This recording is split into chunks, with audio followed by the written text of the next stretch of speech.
अस्सलाम वालेकुम। आज हम करेंगे जॉर्ज ऑरवेल की बायोग्राफी, मतलब उनके फेमस वर्क्स देखेंगे, उनका लाइफस्टाइल देखेंगे और जो इम्पोर्टेंट बातें थी उनके बारे में वो सो उनके चाइल्डहुड से स्टार्ट करते हैं। पहले मैं बता दूं, वो एक ग्रेट नॉवलिस्ट थे, एसेइस्ट, जर्नलिस्ट और लिटरेरी क्रिटिक भी थे। सो 1903 में वो पैदा हुए थे इंडिया में। और तो जब ये 1 साल के हुए, इंडिया छोड़ दिया इन्होंने, इनकी वालदा ने, और 2 बेटियां थी उनकी और 1 बेटे थे। तो इन्होंने इंडिया छोड़ दिया और इंग्लैंड चले गए। फिर वहाँ पे इनका चाइल्डहुड जो है वो गुजरा है हेनले ऑन थेम्स में, जो कि एक टाउन था। सो जब इनकी स्कूलिंग चल रही थी तो ऐसा एक बहुत रिच किस्म का बच्चा नहीं था, क्योंकि उनकी वालदा ने उन्हें पाला था। मतलब 2 बेटियां भी थी उनकी, 1 बेटा था। मतलब एक नॉर्मल ख़ानदान से, जैसे पुअर स्टूडेंट ही आप समझ रहे थे। और एजुकेशन उन्होंने अपनी हासिल की ईटन कॉलेज से। खैर, तो एजुकेशन के बाद इन्होंने ना इंपीरियल पुलिस भी ज्वाइन कर ली कुछ अरसे के लिए ही। वहाँ पे इनको बर्मा में मतलब भेजा गया था, जहाँ पे 2 साल इन्होंने, मतलब 2 लाख लोगों की सेफ्टी और सिक्योरिटी के लिए इनको अपॉइंट किया हुआ था उन्होंने।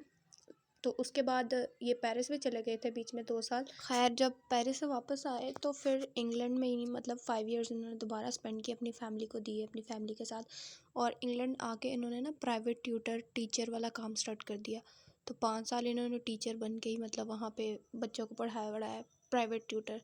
तो इनकी ना 2 बीवियाँ थी, एक आयलन और दूसरी सोनिया, और एक ही बेटा था जिसका नाम था रिचर्ड ब्लेयर। वैसे इनका एक्चुअल नेम है ना, जो वो है Eric Arthur Blair, George Orwell का। जॉर्ज ऑरवेल उनका पेन नेम है। वो भी अभी मैं रीज़न बताऊंगी कि उन्होंने नाम क्यों अडॉप्ट किया। सो इन्होंने ना वर्ल्ड में, जब वर्ल्ड वॉर 2 का टाइम था, तो ये रिजेक्ट हो गए थे क्योंकि फ़िज़िकल हेल्थ की वजह से। एंड उसके बाद इन्होंने बीबीसी में भी काम स्टार्ट किया, जिसमें एक नाज़ी एक्सप्रेस प्रोपेगेंडा था उस टाइम पे। मतलब इंडिया और इंडिया का सीन था कुछ, उसमें भी ब्रॉडकास्टर के, एज अ ब्रॉडकास्टर उन्होंने थोड़े अरसे काम किया। फिर उसके बाद ये ना अपनी राइटिंग्स की तरफ आए, जिसमें उन्होंने पहले पॉलिटिकल कमेंट्रीज़ की, बुक्स को रिव्यू किया ज़्यादा सारी। और इनका जो मेन थीम हुआ करता था ना, वो था कि गरीबों की कंडीशन बयान करते थे। खैर, तो उन्होंने ना नॉन फिक्शन के भी बहुत सारे काम लिखे, लेकिन जो मोस्ट फेमस जो कहते हैं ना, वो 2 ही नावल हैं। एक एनिमल फार्म नावल है 1945 में, जो कि एलिगोरिकल वर्क था। एलिगोरिकल वर्क ये ऐसे था कि इसमें ना रशियन रेवोल्यूशन को मतलब बयान किया गया, मतलब उसकी जो हालत थी और उसको मतलब रिप्रेजेंट किया गया। करैक्टर्स पिग्स बनाए हुए हैं, मतलब एनिमल्स बनाए हुए हैं, लेकिन जो मतलब बातें वही हैं, मतलब करैक्टर्स भी वही हैं। इसके अलावा 1984 था, जो कि एक डिस्टोपियन नावल है, जिसमें ना मतलब गवर्नमेंट जो है ना, वो लोगों को कंट्रोल करती है। इनकी फ़िज़िकल हेल्थ जो थी ना, वो सही नहीं रहती थी, और इनकी लंग्स में बर्स्ट आर्टरी की वजह से इनकी डेथ हो गई थी जनवरी 1950, 21 जनवरी। सो अब बात करते हैं कि इन्होंने जॉर्ज ऑरवेल नाम क्यों चूज़ किया।